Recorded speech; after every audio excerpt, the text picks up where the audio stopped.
Woohoo! All right, go live. There we are. Good morning, friends and family, and welcome to another Saturday morning coffee and conversation here at the If You Could See Me project. I am so excited after a little bit of technical difficulties to have my friend Craig Lewis returning once again to the show. Craig, you're looking good. Thank you so much for being here. Thank you for having me. It's funny that people have been saying I've been looking good, but I've been living in some sort of, I guess, alternate reality because I had not realized it. So thanks for being like the 15th person in a week to say that to me. 'Cause I'm not good at people who know me well know I don't really listen the first time or the second or third time, but I'm trying to get better at it. So thank you. You're welcome. So, I guess the question is, you look good, but do you feel good? My response to everyone who asks, so I live in Mexico, as many know, and many watching this may not know. I moved here 2.5 years ago without speaking Spanish and basically being in a state of shock and all sorts of chaos. So, the answer to that question in Spanish is yo vivo en el presente. I live in the present moment. And so that's the only thing I can do ever. And that's my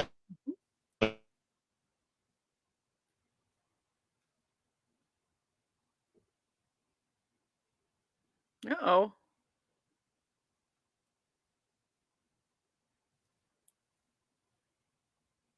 are you there? We are living in the present moment, whatever yeah. it So presents. Hello? y'all here with me because I live in a place with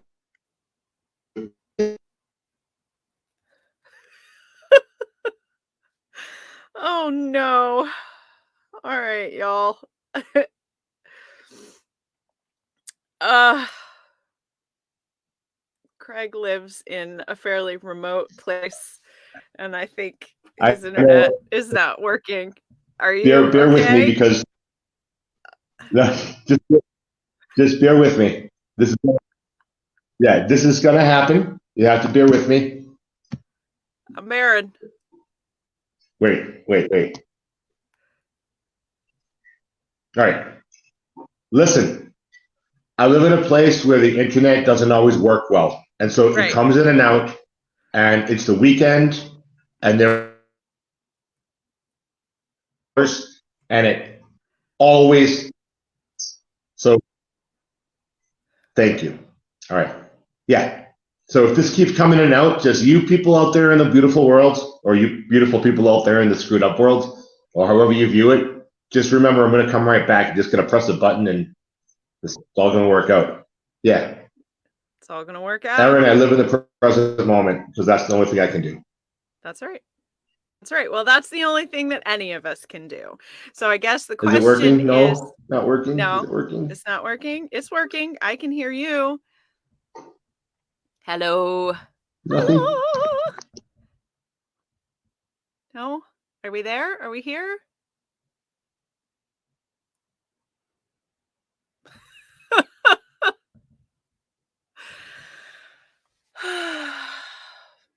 I really want to have this conversation. And so we're going to be patient and we're going to be in the moment.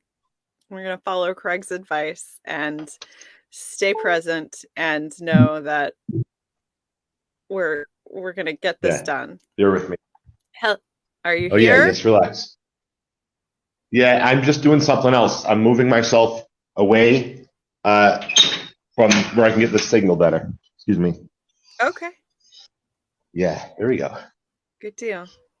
Nice. Yeah, Oh, look at that beautiful sky. yeah.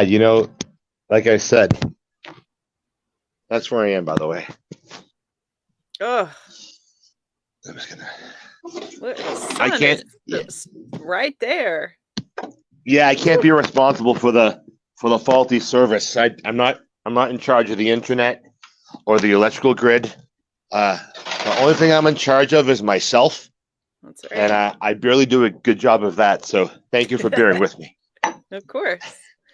Yeah, when you live in Absolutely. Mexico, things become a lot more unpredictable, and you just have to adapt and go Right. with it. Uh-huh. And I think that's the answer to the question you asked me, is it not? Right. Yeah, it is. It is. So, um, I yes, I mean what I asked you was how are you feeling? And so the question is, are you feeling well right this moment that you're being blinded by the sun? You know, I think considering I come from the Commonwealth of Massachusetts, and it's only going to get more dreary and cold and unpleasant there for people. Right? Yeah, I'm going to accept the blinding of the sun and live in the moment, like I tell everyone, and just celebrate the fact that I'm alive. Yeah, that's all I can do. Awesome. That's right. That's right. Absolutely. So I want to jump in because I don't want to get, cut off. And you're here to talk about your new book. Yeah, Uh, listen, Erin, my books are inside the house. I had to do this whole switcheroo. Can you give me 1 minute to come right back yes, and just you absolutely. can put on like the theme song, like do do do do. I'll be right back. We're gonna sit here and pretend like we're sitting in Mexico right now under that beautiful sun and feeling the warmth. I'm in the Pacific Northwest and it's definitely it's 40 degrees here right now and dark Just the one. and cold and raining today. Sorry, you were saying? I was saying that there might be like a cat battle because I have two cats that I take care of, and then the Uh-huh. neighbors' cats, they're Yeah. insistent on eating my cat's food, and it's just a constant battle. Okay. Uh, so sometimes I just have Great. to break it up. But they all love It's me, so that's good. it's always an adventure. All right. So, Oh my god. you got your books. Let's take a deep Yeah. breath. Woo! I needed that. I just I'm always holding the tension right there in the shoulders. All right. So, I the new forgot about book. stuff like that. But Aaron, What I forgot about stuff like taking a deep breath. So thank you. when did you forget? Like right this minute or just in general? In general, for quite a long period of time, I've just existed on some sort of recovery survival like autopilot. Yeah. So a lot of things that used to be very simple for me to comprehend and apply, like you just said, just sometimes you just have to take a deep breath. Well, I forgot about stuff like that. So I'm retraining myself now that I'm, I guess, embracing life in a different way. Yeah. Yeah. Well, it took me a really long time to learn that, right? Like nearly 40 years to learn Hmm. that if I just would take a deep breath in those moments that I would feel better and, be more grounded and, not constantly feel like I was on fire. And so I do that in practice, you know, to model the behavior, but also because I desperately need it. So, um, Yeah. For me, it's so the second part. Yeah, desperately need it. But yeah. yes, Okay. no, All right. it's true. It's true. It's like a mini catharsis. See. All right. So tell me about the new book. The new book I am so proud to share with you all is the Craig Lewis, which is me, Yeah. uh, the Craig Lewis Guide to Surviving the Impossible. Mm. And why? Why is this book titled that? Well, if you know me well enough, or you know about me, you know that the title is fitting beyond words. But if you don't know me, and if you don't know my story, or if you do know me and you don't care for me or my story, you might think it's outrageous and egotistical and obnoxious. And, well, that's not my problem because I truly know what I've experienced in life because I'm the person who lived it. Mhm. And I'm grounded and balanced enough to somehow understand that all that's happened to me has been some sort of universally intended learning experience that many people out there in the world um, learn the hard way. And I seem to be the king of learning the hard way. And it reminds me of that 1990 song by the band Chumbawamba, who actually back in the 80s were a classic punk rock band. But they had that song where everyone knows it. It was something like, when I get knocked down, I get up again. Mm-hmm. And frankly, I live that. And I have no time to do anything other than that. And that's the model that I want to share with the world. And I'm trying not to forget that in each moment. So I have to remind myself in each moment that that's my reality. And if I can do that, then I live and breathe and walk the talk of what is in this book titled The Craig Lewis Guide to Surviving the Impossible, because that's my truth and I live it. So that's it. I love that. So that Chumbawamba song has been a theme in our family here in the past. So we honor we honor your journey of getting knocked down and getting back up again. And in reading this book, um, I it's lovely, and it's powerful, and it invites participants to both uh know your story, but also to really sit with their own, for each person that reads it. And I feel that you have written this book to yourself. Yeah. Yes, indeed. And you know how there's the English language American colloquialism Yeah. where you do something, then someone says, "You see what I did there? You see what I just did?" Yeah. And that's this book, because I absolutely pulled a. Did you see what he did? And so, yeah, it's absolutely a love letter to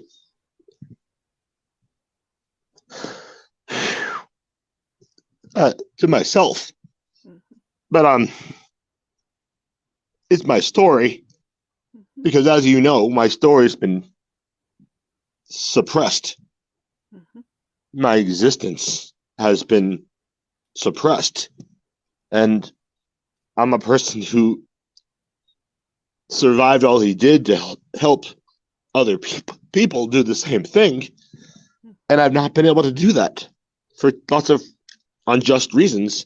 Mhm. And so I had to figure out a way to not only, rather obnoxiously, depending on what your perspective is in the world, force people to pay attention to something that they shouldn't have to struggle to find out about, which is not my story, Mhm. but is the lessons that I learned from experiencing what I experienced, which somehow comes into conflict with the current paradigm of mental health care in the United States and in the Western world. So the book that you're describing, the experience that I share with the world via this project and this book, and sharing it with you and others, is my truth of, yes, of what I experienced, and it is my story. It is my story infused into a workbook form, with the intention of opening up the heart of the reader so they can read passages and understand something that is hard to understand unless you understand it in a way unless it's presented to you in such a way that opens up your heart, makes it possible for your brain to take in the information without resistance. And that's what I had to learn how to do to live in this world, to cope. And I put it into book form in this way, so others can benefit, so they can read the passages and then be challenged by the questions, which are also hard for me to answer, even though I wrote it, Yeah. and they can live my story, but they can not have to suffer the same consequences, because they can live their truth and live their story, and take from what they can, investigate within themselves via this process of using this book, to then Mhm. go on with their life and live a better life, while taking me with them in their in their journey. And that's it. It's telling my story in such a way that liberates me, makes people, well, not makes, but hopefully influences people to be more nice to me, Right. and to also be nice to themselves and others. And then when that happens, the world's a better place for us all. And that's what this is Yeah. all about for me. Mm. So talk to me about what's bringing forth all of the emotion. Well, I mean, you know what I've been through, but obviously this is an interview, so like you're asking me to tell you because the people out there need to know. That's why we're doing this. And I guess to be mindful of myself because I know what happens when I start.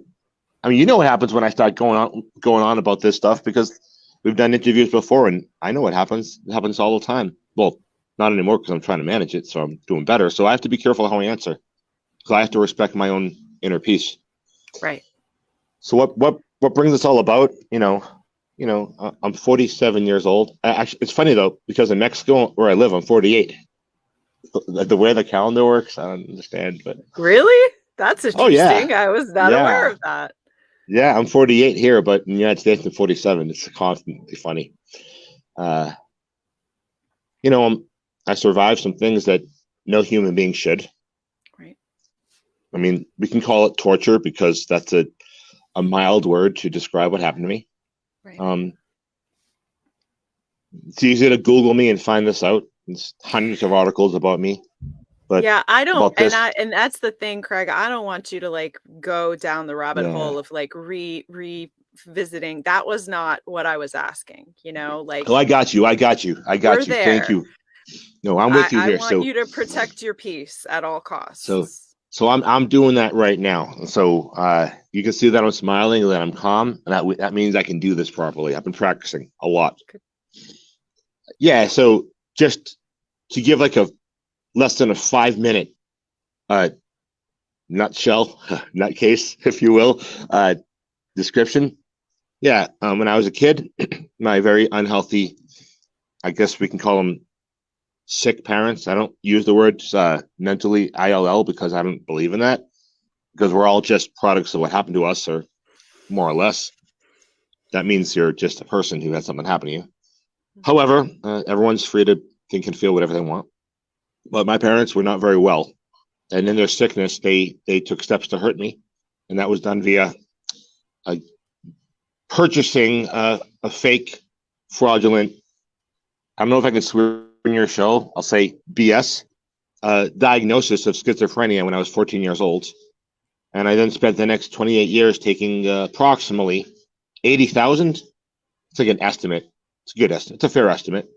80,000 psychiatric drugs for a condition that in 2013 we discovered via my adolescent childhood mental health records that were provided for me by my then employer, the Massachusetts Department of Mental Health, that said that in fact when I was 15 years old, it was documented that I was being given a diagnosis fraudulently because my parents had threatened a psychiatrist into changing my medical file from stating that I was a victim of abuse and not a person with mental illness to stating that I had schizophrenia.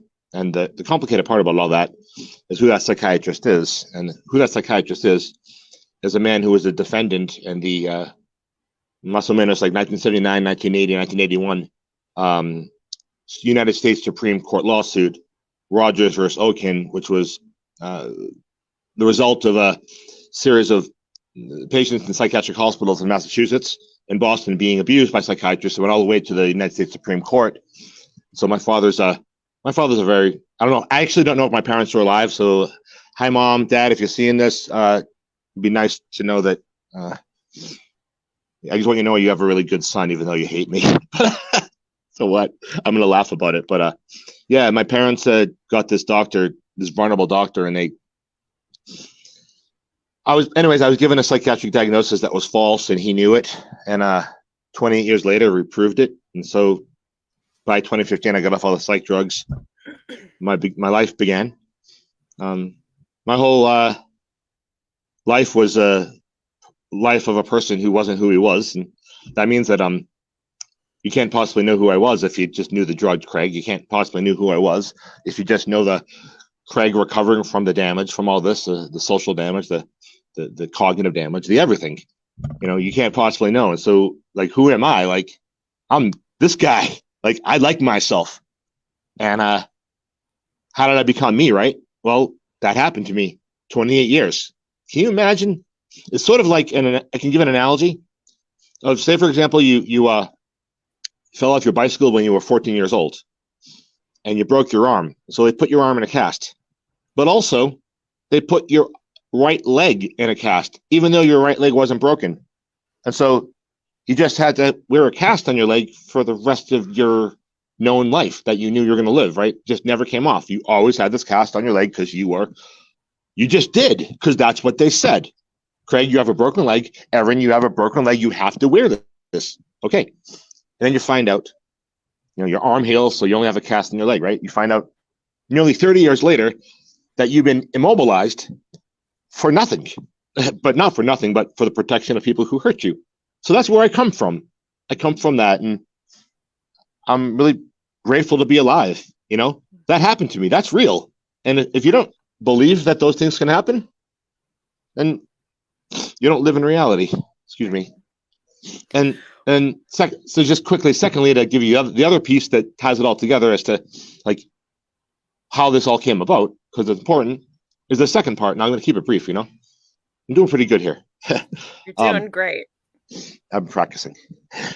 I've been practicing for this moment because I know how I can be, and so I'm consciously making a change. The second part is that since the mid 2000s or late 2000s, I've been working as not I should say not in the past 6 years, but I've been working as a mental health worker, and in the United States and in many Western countries, we have such a thing called a certified peer specialist, which is like the most amazing thing that you can be a person who's had mental health challenges, addiction, trauma, all these things, right? And then you can somehow be blessed with the opportunity to be trained to work as a mental health worker. I mean, this is the most radically cool thing that could happen.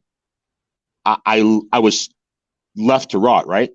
I was called mentally ill. I lost everything, left to rot. But I changed my life in the mid 2000s. I went to therapy. Then I found out I can become a peer specialist. I can become a mental health worker who has lived experience with these things. I can talk about it. I can have a job, right?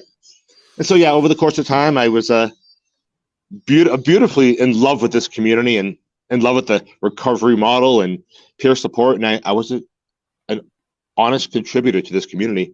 We wrote a book called Better Days, a mental health recovery workbook that many people know about. It was awesome. Like, I got the opportunity to take what happened to me and help other people. And depending on your perspective, I always say this, depending on your perspective, fortunately or unfortunately, depending on you, and I'm the one who lived it, so it's my decision. In 2015, something bad happened in the job that I loved, right? This job that I dedicated my life to, helping other people by tapping into my own personal lived experience. And just to say it one time and to move on, because it is massively triggering for me, and I got to mind myself here. Yeah. On June 29th, 2015, I reported that my coworker, a fellow peer specialist, was being sexually inappropriate and exploitative with a woman in a psychiatric hospital. And that was the end of my career. That was the end of my career and the beginning of the absolute destruction of my life, which just so happened to occur the same month that I stopped taking psychiatric medication after 28 years for being victimized that whole time.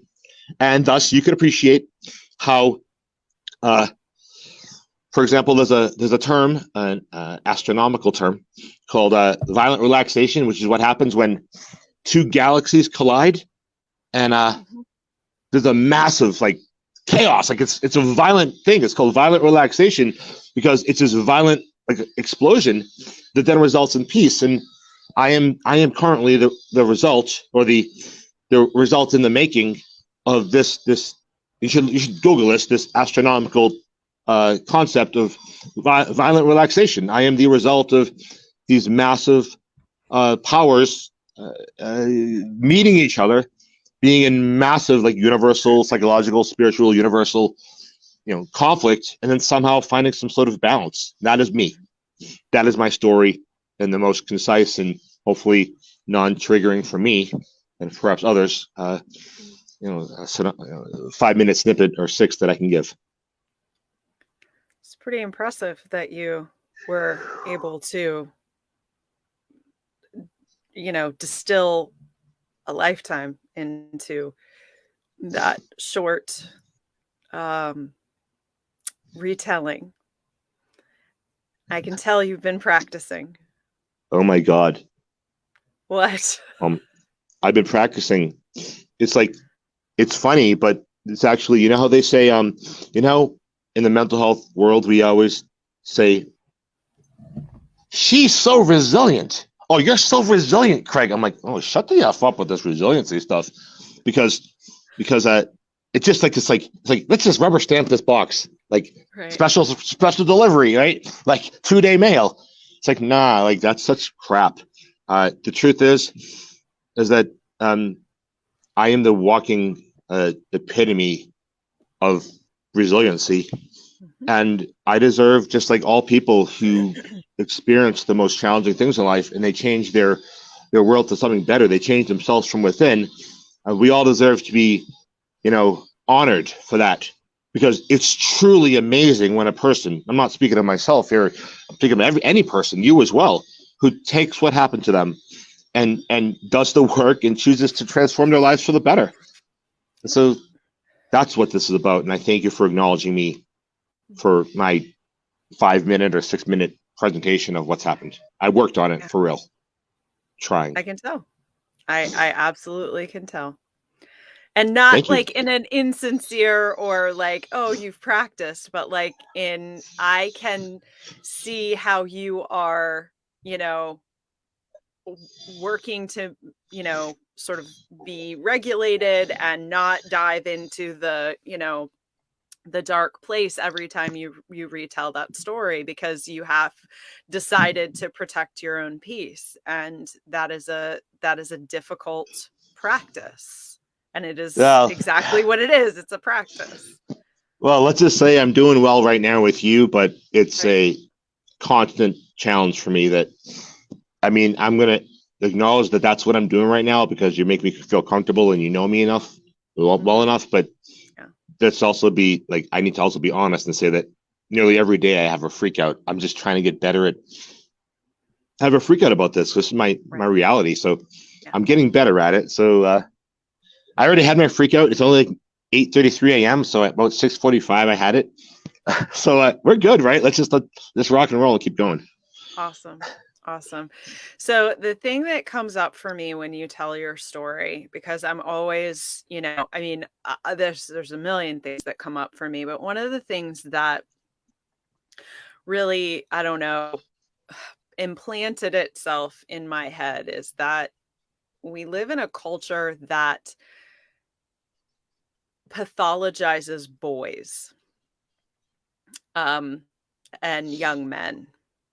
And I I feel that, I'm always looking for sort of a larger systemic issue in addition to the individual human issues, because I think that, what we do here as a micro and a macro function, right? And so trying to understand the ways in which we especially in the mental health world, sort of pathologize the human experience. And I think that, your story is very particular, and there was a lot of money and there was a lot of, pressure, and those things allowed your parents to, take advantage of a system, and, criminally take advantage of a system, to harm you.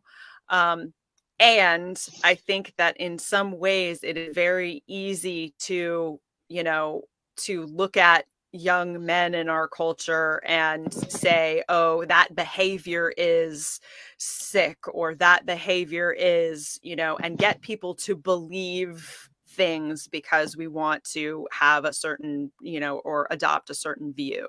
So, you know, it just like jumped in to my consciousness in hearing your story. Thank you for your profoundly deep understanding of what I've experienced. And I'll add one more thing here, which is going to be extremely controversial, but it's also true. I'm going to say it with a smile. What you just said is true. And I'd just like to say hello to Dr. Ken Duckworth, who's the medical director of NAMI, the National Alliance on Mental on the mentally ill, something like this, who's my mother's personal friend, and whose office I've been to in Quincy, Massachusetts, and who's been to my home when I was a child being abused by my parents in this way. So Dr. Ken Duckworth, the medical director of NAMI, if you could see me, my friend, you should give me a call, because I deserve what happened to me to be validated. And since you're a personal part of my life story, and since most mental health workers, whether of all sorts, whether they are medical model or recovery model or whatever combination, we all agree that what happened to me, what's already been shared in this interview, is completely horrific and wrong, and we must use our positions of influence, especially when we're personally involved or we personally know people involved, to set the record straight and ensure that the world improves by making sure that people who have distress with mental health, addiction, and trauma and other life-challenging circumstances are offered appropriate care, but also are respected and supported when things don't go right. And so, thank you, Dr. Duckworth. Thank you. I remember you. And you have my book, Better Days, inscribed to you in your bookshelf, both provided by me in person and by my mother. So thank you. That's just what had to happen. I hope that is what happened. That's what I said. Okay. So this is a I hope that wasn't too screwed up, but that's what I'm sorry. This is the If You Could See Me project, and what you stated to me was what the whole world needs to know. And so I hope I don't get you in trouble. I don't think I will, because anybody with a heart and a soul knows what I've said in this interview, and what you responded with is a real validation of something that must be validated on a grand level. So forgive me, but thank you. Okay. Well, I don't think you need forgiving. Well, I'm definitely not the one who needs the forgiving, but yeah, thank you so much. Right. And so, you don't need to apologize. What's happening? You look very excited. No, I'm like, yeah, like, exactly. Like, I want to be free and happy. I want to live a good life, and I want to help other people who have challenges with mental health, addiction, trauma, all sorts of life struggle, live a better life. So my question is, what's the problem here? Like, why do I have so many challenges? Because I was abused as a child. And then I was abused when I worked as a mental health worker for trying to stop abuse. And here we are. I mean, give me a break, right? So I'm going to smile and say, the Craig Lewis Guide to Survive the Impossible is for people like me and for people like you and for anybody who wants to make their life better. Let's forget about the political parts of the mental health treatment world. What you believe, what you don't believe. You want to take medication? Great. You don't? Great. You want to do this? Great. You don't? Great. But at the end of the day, the number one thing that's going to make you better is by doing the work on yourself. And all these other things are irrelevant. If you don't do the work on yourself, make a decision to do so, you're not going to get better. That's your choice. And so I want to encourage everybody to maybe look at what I do or how I do it, because I've learned that the only way to get better is to do the work. And so I share all that I do so you all know, so you can take me seriously and then do it for yourself. Right. Thank you. So, well, but that's the thing, is that, there is this, like, yes, let's take a breath.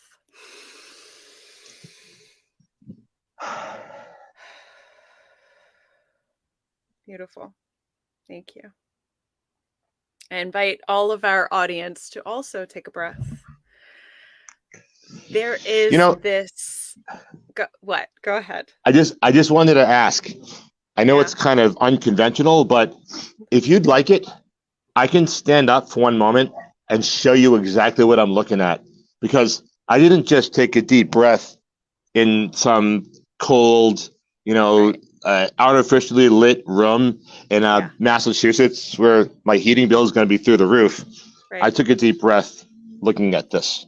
Yeah, please, by all means, share it with us. Are you ready? Yeah, ready. All right. Ugh. Oh, it's so beautiful. Look at that. Wow. So I'd just like to thank everybody Right. back in Massachusetts and back in the United States who have not been so good to me. You just heard my story. Right. So what gives, right? What gives? Yeah. But thank you. Because if I was in the United States right now, I'd be homeless or locked in a hospital or in jail or dead. And here I can afford to live.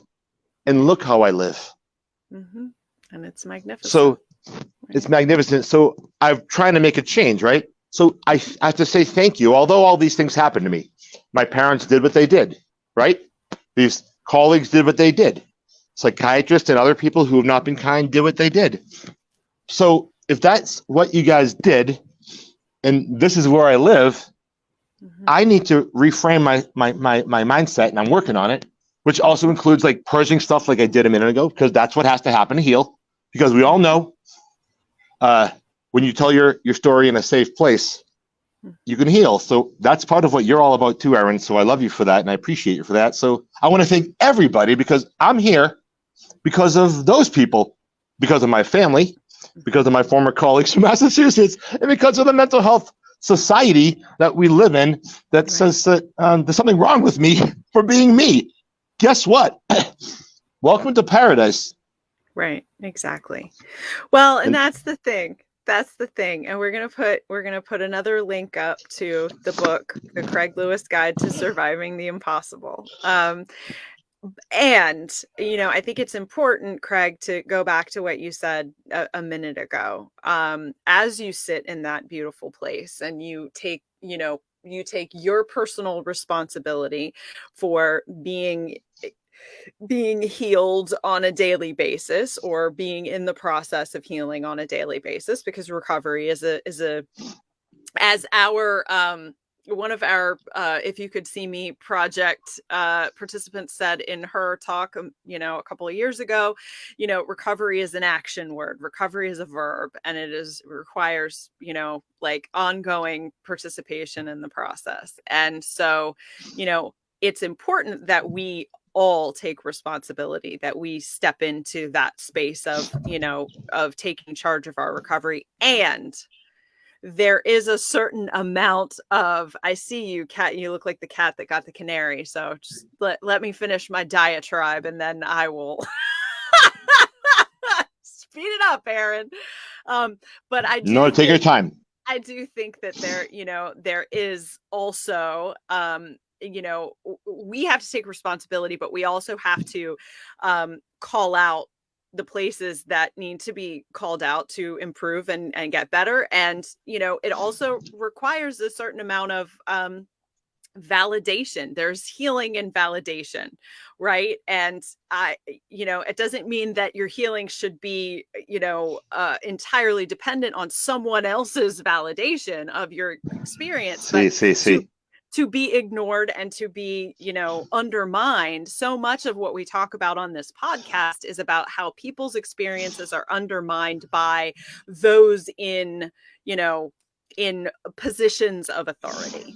And so we have to come to that space together, that sort of dual place of taking personal responsibility and also holding systems and other people accountable. Okay, do it. You're vibrating with enthusiasm. Page 26 of the Craig Lewis Guide to Surviving the Impossible. Mm-hmm. Passage is titled, "To heal from how others have hurt you may require you first forgiving yourself." Mm-hmm. Forgiving yourself for responding the way you did because of what happened to you may be the hardest thing you will do on your journey for healing, recovery, and in living a better life. I don't know if I can swear on your show. Can I swear? Yes or no? Yes, but in limited ways. Okay, I'm just going to do it this way. Just the one time. Just do it the one time. We get better listenership, and more people can hear us when we don't have a lot of F-bombs in the show. So Okay, so one time only. Okay. Eh, Just say so you it. heard every single person on this planet is fucked up. Okay. Truth. This is the truth. You know me. This is the truth that most people don't want to admit. Truth. My name is Craig Lewis, and I have nothing to lose. So as you are reading this book that was authored based on my own experience of learning how to survive and transcend the impossible, I refuse to give you anything less than 100% purity from the well of my soul. This book in part is my letter of accountability to those who have harmed me throughout my life. I spent a lot of time trusting other people, believing that their word was bond and that they would help me. It is easy, so many think, to throw the baby out with the bathwater and not give credit where credit is due. Well, whether you view all your experiences as unfortunate or fortunate, you still need to deal with what happened. This is one requirement for healing that I am currently learning how to do. I need to be successful, and the only guarantee that I can make to myself is that I'll always do my very best to love myself and heal so I can live the life I was born to live, no matter what. That's what's up. Mic drop. So this comes along with 3 questions, and it's quite relevant to the discussion we're having. So question number 1, if you can write a list of all the people who hurt you, you can also write a list of all the people who helped you, even if the only name you write is your own. That's good enough. So that's the question. That's one question. That's right. And the second question, deep down inside, we're all screwed up. Do you believe that you have the power to radically transform yourself? And what's one thing you can do today to rise up and be the person you were born to be? That's question 2. And question 3. The author of this book is an abandoned child. It's brutal. Nevertheless, if I could get myself together enough to make this book a reality, then I am all the proof you need to know that surviving the impossible is absolutely possible. I have to forgive myself several times a day to be okay. What do you have to do to be okay? We're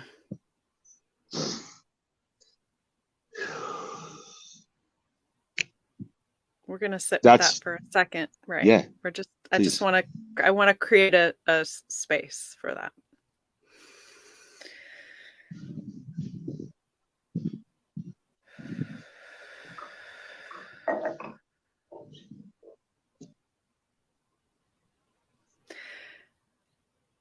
This project, my project, and the work that led to it was built on the foundation of self-compassion and self-forgiveness. And so that, what you just read, is incredibly relevant to me personally. And to understanding that we heal every day, and we heal by forgiving ourselves first, by believing that we deserve better than we got, and better than often we've given ourselves. And that is not again, going back to recovery as an action word, right? Like, that is not a one and done kind of deal. That is a show up every day and do the work. And I thank you for sharing that, because it's incredibly, it's just very powerful.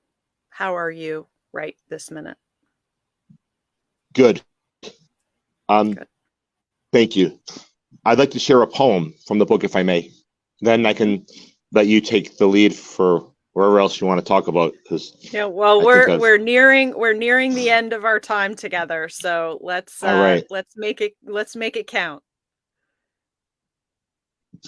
So I'm going to read this poem and then we'll do that. Okay. Page 22 and page 23 of the Craig Lewis Guide to Survive the Impossible. Mm-hmm. A poem of forgiveness and healing for and about my mama. Dear Mama, I forgive you for your obsession in harming your child. I forgive you because I know you are a trauma survivor yourself. I forgive you because I know your mother abused you. I forgive you because you were blamed for your reactions to how you were treated. I forgive you for being so hurt and damaged that you did not learn how to love. I forgive you for turning that damage on your firstborn son.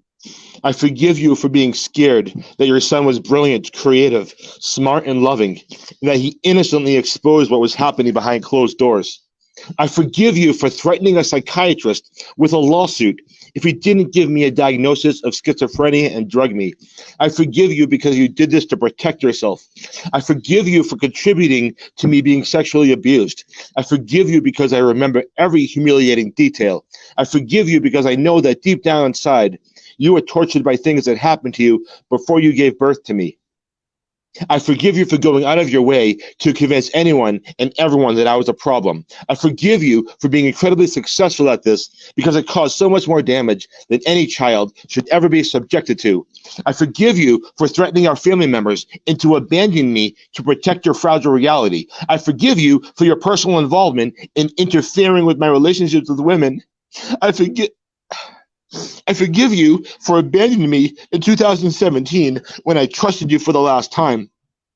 I forgive you for threatening me with an ultimatum that if I didn't stop talking about what happened to me as a child in your home, that I would no longer have a family. I forgive you for seeing that threat through and making it a reality. I forgive you because I refuse to allow what happened to you to continue to harm me. I forgive you because the cycle, my cat just walked up. I forgive you because the cycle of abuse ends here and now with me. I forgive you because you cannot forgive yourself. I forgive you. How get out of here? I forgive you because you turned down my offer of unconditional reconciliation and public forgiveness simply so I can know what it felt like to have a mother and be loved. I forgive you because all I wanted was to have my mother tell the world that I was a good, smart, dignified, and honorable man, and you weren't capable of doing this. I forgive you because you'll be gone soon. Get on my water. Sorry. I forgive myself because I'm not sure that when that happens, if my tears will be of sadness or of relief. For anyone reading this, I ask you to please not allow my mother's abusiveness to be in vain. Sometimes we need to be destroyed to be properly built. My mother nearly destroyed me, and here I am. I share with the whole world the power of my love, the power of my joy, the power of my gratitude, the power of my forgiveness, and the power of my honor. I chose to be happy as an act of defiance and love. I'm the author of my life, and you're the author of your life. Believe in miracles. Believe in miracles. Believe in miracles because the words you just read and the words you just heard are written and spoken by one. Salute. Mm.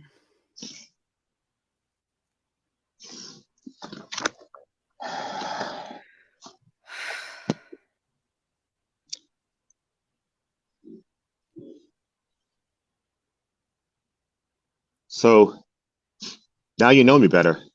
And if you didn't know that that's how I got to where I'm at today, Now we know. now you know. And so that's what this book is about. Mm-hmm. It's about healing myself because, as we all will find out if you haven't already, the only person who's going to make your life better is you. Mm-hmm. No one else can do it for you. No therapist, no drug, no job, no partner, no lover, nothing. You are the only one who will make your life better. If you choose to be better, then you'll be better. It's the hardcore reality, and I'm living proof of it. Yeah. Do the work, struggle through it, do the work, get better, do the work, struggle through it, do the work, get better. That's right. Repeat, repeat, That's all it repeat, is. repeat. And then That's you it. get to find a way to be happy. because you're worth it. That's right. Craig, it's always a pleasure and enlightening experience to share space with you.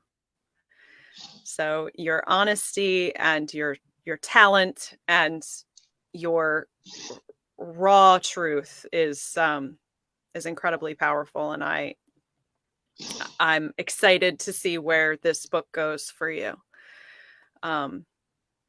It's the process. Yeah. What's up? At the beginning of this interview, you asked me how I was, and I said, I gave my little explanation of, I live in the moment. Yo vivo el presente. The truth is, I am actively choosing to be okay.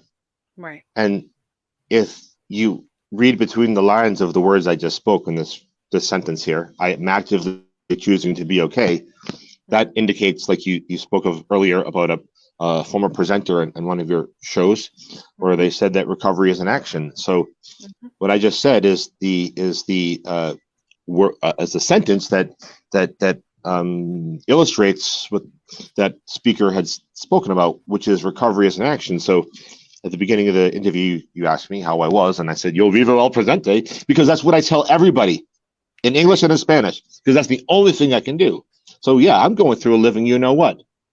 It's so hard. Everything's hard because of all this, because how I've been mistreated by so many, when I'm, as you see for yourself, a beautiful, spiritual, loving person.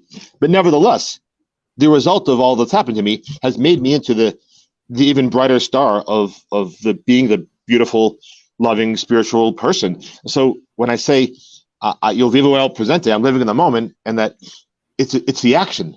I choose. It's the choice. I choose. My choice. Thank you for allowing me to be clear. Yeah, absolutely. No, I mean, and I think that we have, like, the world has a tendency to look at recovery and say, oh, look how well you showed up and participated in this discussion this morning, and he lives in paradise, oh, he's written a book, oh, everything's perfect and great, and he is healed. And I think what you have so beautifully explained here today, and what we try to highlight here all the time, is that is just what we've been saying. It is a choice, it is an action, but it is something that, like, and you said it a minute ago, it is something that is cyclical, and it's not linear. You don't just do it and it's done. It's sometimes things are hard, right? Sometimes shit is bad, and you're choosing to live in the moment. You're choosing to be better anyway. So Richard Moldchester, I hope I didn't butcher his name, just said, fair play, mate. It takes a real deep strength of character to open up like that. All the very best to you. Is that someone that you know, or? Yeah, I know that person by name, because if you know me on Facebook, I'm a person who says lots of things, and you're very open. That's an individual who's connected with me, and anyone out there who wants to join him and to know me properly can connect with me. Thank you, my friend. Much love and respect up the punks. And and that reminds me, Erin, since we're coming to the end, not only do I have this masterpiece that I'm proud of, all right, thank the heavens, in about 1 week, the Spanish language version will be published. See? La guía de Craig Lawas para sobrevivir a lo imposible. Sometimes my Spanish is really bad, and sometimes my Spanish is really, really bad. But I live here and I'm grateful. And in 2 weeks, I'm going on a tour where I'm presenting this book with translators in 3 different Mexican cities. And then in 2 more weeks after that, I'm going on another tour to do the same, which will involve me swimming in the ocean nearly every day in the Yucatan and Quintana Roo. So that's what's up. And this book here is called You're Crazy Volume 2, which is my newest anthology. First-hand accounts of surviving trauma, addiction, and mental health from within the punk rock scene. This is number 1. Yeah. And the English language Better Days is inside my house. I'm not going back inside to get it. but Good. that's also available in 10 languages: French, Dutch, Italian, Finnish, Tagalog. Oh my God, Swedish and Spanish, Spanish and more. Spanish. So Right. yeah, so I know you're going to put this website up, but I actually can tell everybody that I have a functioning website. It's not perfectly complete, but you can go to it, and it's not perfect, so bear with me. I've been building my life up from scratch. That's why What is it? Sanity is a full-time job.org. Sanity is a full-time job.org, and it's a work in process, something like that. But you can find out my books. All my books are there. They can be ordered directly. It's drop shipping. I have a whole bunch of other cool stuff: posters, buttons, T-shirts, all developed out of my journey of surviving the impossible and my travels around the world of trying to find myself, which took me to 40 different countries all over the world before I landed here in Mexico to do this, to choose to take what happened to me and build something new in a new home after homelessness, after abandonment and abuse, and the whole 9 yards. So you can find all of that stuff there, including a whole bunch of links, which will also include this link here from our interview. And yeah, Sanity is a full-time job.org. And when people order stuff from me, it makes my life better. I was homeless. I lost everything. I moved to a foreign country without speaking the language in a state of psychological shock, arriving with only a little backpack. I'm still wearing a sweatshirt and some of the clothes I had 2.5 years ago because I was so unable to function that I fell apart for a while. But here we are, rising Here up you like the are. phoenix that I am. So if you order stuff from me directly through that website, it's going to make my life better. It's going to help my mental health improve. It's going to help my physical health improve. It's going to help me take care of these beautiful cats who have adopted me as their human better. Their It's going to leader, make right? yeah. Well, the thing is, as an anarchist punk, I don't need to be a leader, but I'm not a follower either. So they're more like my mutual friends. We just have different needs. I help them with what they need, and they help me with what I need. That's right. And I will end on that point right there. Okay. First of all, everybody, the link to the website is in the comments. Please check it out, buy the book, support Craig and his amazing work. And we'll end with this beautiful sentiment. There is and I mentioned this briefly last week, but there is an exercise that talks about when you are having a hard time seeing the goodness in yourself, try to see the goodness in yourself through the eyes of your pets. And it was such a lovely, like, I've got chills just talking about it, right? Like, sometimes, and if it's not a pet, there is someone in your life who reflects through their eyes what is good in you.